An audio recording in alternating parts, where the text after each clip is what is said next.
Hey everybody, I'm Alex and I'd like to welcome you to my midlife crisis. Today what I'm going to show you how to do is how to make this backdrop for about $15 in about 15 minutes.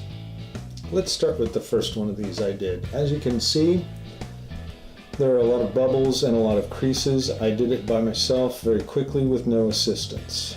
The things that you'll need for this project are a storyboard like you would use for a science project, a knife, a measuring tape, a spatula, some glue, a pencil, binder clips.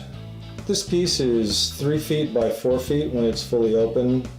I measured 18 inches from the edge on each side, and then I flipped it around and measured 18 inches again. I do this because a lot of the manufacturers really don't worry about accuracy, and if you measure 18 inches from both sides, you'll find there's probably some variation in there, and that allows you to get it actually in the middle of the cardboard. For my cuts, I did 2 or 3 light cuts. I feel like that gives you a lot more control, obviously using a straight edge. And once I finished the cut, I went ahead and matched up the 2 pieces to make sure that they did actually end up being the same height. If you find that they're not exactly the same height when you're done with your cut, I would suggest you put the uneven side on the bottom. Now I only need 7 feet for my backdrop, and in fact the backdrop that I purchased is only 7 feet long. So I'm cutting off a piece, and you can see here that I actually tore it a little bit, but I'll make sure that that torn part is behind some scenery and it won't be obvious. Once you have the desired length, the thing that you need to do is you need to immobilize the joints because you don't want it to be folding around.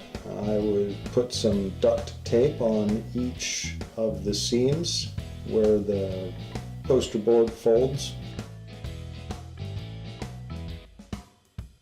You can use really any kind of tape, but you will have to put at least 1 piece of tape on the display side, and that tape should match the color of the display because it will show through if it is a different color than the rest of the cardboard.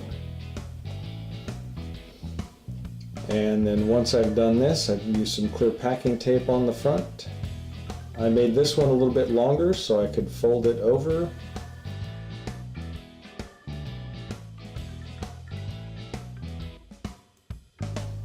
Reinforce that holding on the back of the cardboard.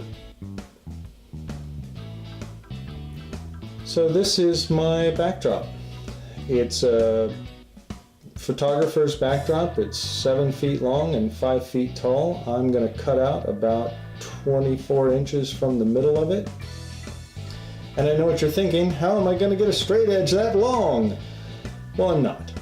Because I'm going to be folding the edges behind the support, the cardboard support, I just fold up the backdrop until I get a manageable piece, and then I arrange it so that I know where to make my cuts. And the main thing is to find the highest peak in my case here, and make sure that it is centered so that it will actually be visible on the board. You don't want to cut off the top of your mountain, it won't look very good.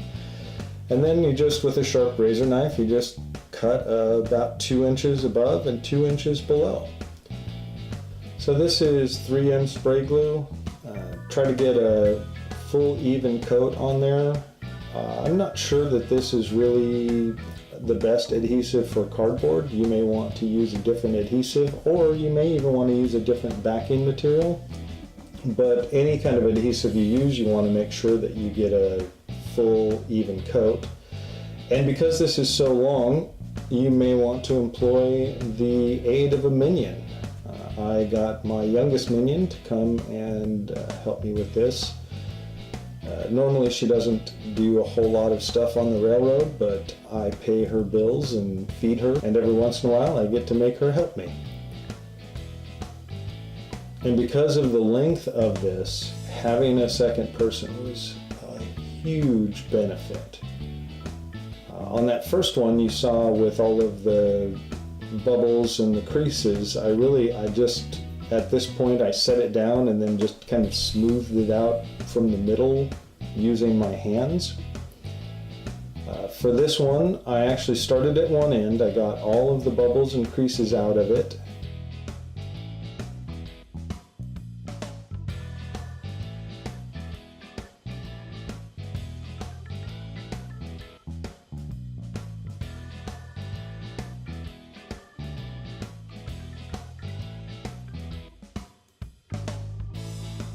And then I used some binder clips to hold it in place, hold that edge in place while I worked on the rest of it.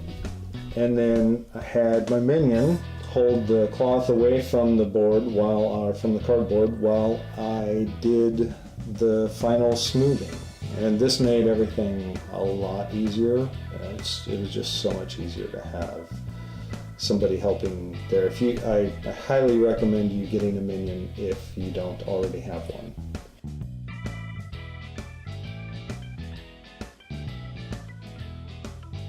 I sprayed one more time. The inside, I just did one coat for everything here.